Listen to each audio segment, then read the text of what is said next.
Praise the lord. Christmas ભાઈ તથા બહેનો, દિવ્ય ધ્યાન દિવ્ય સંદેશમાં તમારું સ્વાગત છે.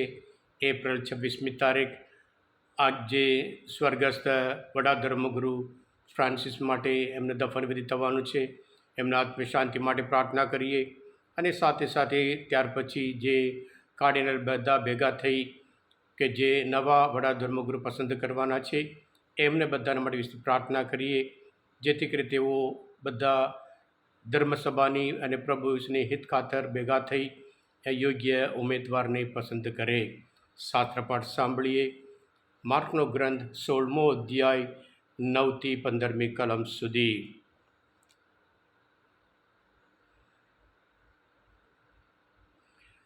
રવિવારના દિવસે વહેલી સવારે સજ્જવન થઈને ઈસુએ સૌ પ્રથમ માગદલાની મરિયમને દર્શન દીધા અને મરિયમમાંથી એમણે પહેલાં 7 અબદૂતોને કાઢ્યા હતા. તેણે જઈને આ સમાચાર ઈસુના શોકમગ્ન અને વિલાપ કરતા અંતેવાસીઓને આપ્યા. ઈસુ જીવે છે અને મેં એમને જોયા છે, એમ તેમણે મરિયમને મુખેથી સાંભળ્યું, પણ તેમને વિશ્વાસ બેઠો નહીં. ત્યાર પછી તેઓમાંના 2 જણ ચાલતા ગામડે જતા હતા. તેમને ઈસુએ જુદા રૂપમાં દર્શન દીધા.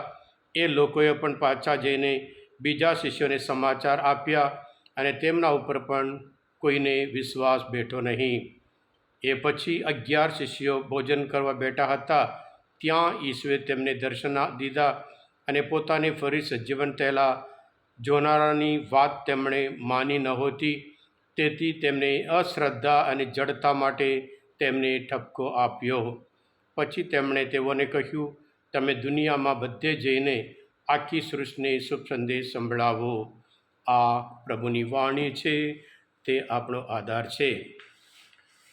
ખ્રિસ્તમાં ભાઈ હતા બહેનો, ઈશ્વર પ્રભુ ઈસુ અને માણસ વચ્ચે એટલો તો મોટો ફરક છે.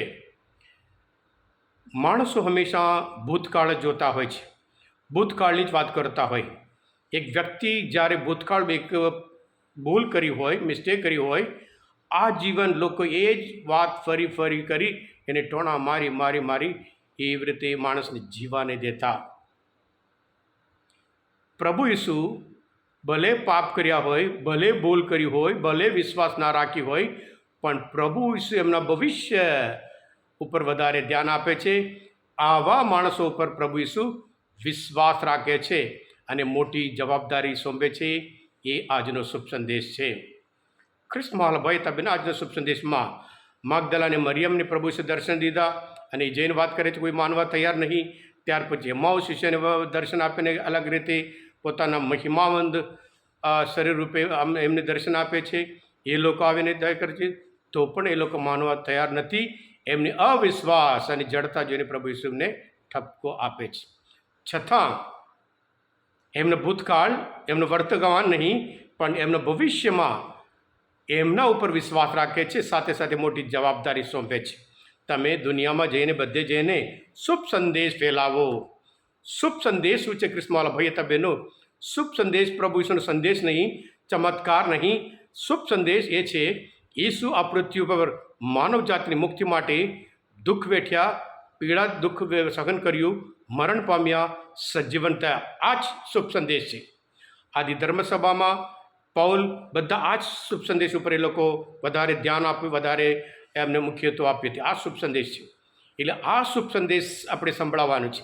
પ્રભુ ઈસુ પોતાને માટે નહીં આવ્યા, આપણે માટે આવ્યા હોય અને આપણે બધાને પ્રભુ કહે તમે મારા સાક્ષી છો એમ કરી પોતાના એમનું સ્વરૂપ જે દર્શન થયા પછી પુનરુત્થાન પામી જેમને દર્શન આપ્યા પછી તમે બધા જુઓ છો અને તમે મારા સાક્ષી છો એમ કરીને એમના પર વિશ્વાસ રાખે છે.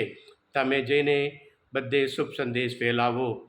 ખ્રિસ્તમાં ભાઈ આજના શુભ સાંભળતા મનન ચિંતન કરતા પ્રભુ આપણા દરેક પર વિશ્વાસ રાખે છે કે શુભ સંદેશ લાવવા માટે, એમનો વિશ્વાસ રાખવા માટે, અને ખાસ કરીને આપણે એવી રીતે વિશ્વાસ રાખીએ એ વિશ્વાસમય જીવન માટે અને પ્રભુ ઈસુ પણ થયા છે એ સંદેશ આપણે બીજા સુધી પાડવાનું છે. પૌલ પોતે કોરિન્થના ધર્મસભા 9મો અધ્યાય 15મી કલમમાં કહે છે, શુભ સંદેશને પ્રચાર કરવા માટે હું ગૌરવ લઈ શકતો નથી. એ કર્યા મને છૂટકો જ નથી. હું જો શુભ સંદેશ પ્રચાર ન કરું તો મારી દશાનો પાર રહે. એવી રીતે પૌલ શુભ સંદેશ પ્રચાર કરવા માટે ગૌરવ લેતા નહીં, એમના ઉપર એક આદેશ એમ કરીને એ પ્રચાર કરતા. પૌલ માટે હું જીવું છું, હું નથી જીવતો, મારામાં જીવે છે એમ કરીને એટલે એટલા હદ સુધી એમનું જીવન પ્રભુમય જીવન બન્યું હતું. આ ક્રિસ્મસ બહેનો જેના શાસ્ત્ર પાઠ મનનચંદન સાંભળી આપણે સંપૂર્ણ તે વિશ્વાસમય જીવન જીવીએ. પ્રભુ આપણે દરેક આધાર રાખે છે, પ્રભુ આપણે દરેક ઉપર વિશ્વાસ રાખે છે. પ્રભુ પોતાના સાધન તરીકે કે આપણે હંમેશા આપણો વિશ્વાસ પ્રભુ ઈસુ સજીવન થયા એ આપણે માનવાનું છે, વિશ્વાસ રાખવાનું છે અને સાથે પ્રચાર કરવાનું છે. પ્રચાર કેવી રીતે કરવાનું છે? આપણે જીવન દ્વારા કરવાનું છે. જેથી કરી આપણે ખરેખર પ્રભુ ઈસુના સંતાન બનીએ છીએ અને સાક્ષી બનીએ છીએ. હા વાલા ભાઈ હતા બહેનો, આજનો આ મનન શાસ્ત્ર પાઠ પ્રભુ લોકો માટે અને શાસ્ત્ર પાઠ સમય મદદરૂપ થયા હોય. તમે પોતે દિવ્ય દયાનો દિવ્ય સંદેશ સબસ્ક્રાઈબ કરજો અને બીજા માટે પણ ફોરવર્ડ કરજો, કારણ કે તમે બધા આશીર્વાદિત છો, અભિષેક છો. પ્રભુ ઈસુ હું તમારામાં વિશ્વાસ રાખું છું. બોલો દિવ્ય દયાનો. God bless you all.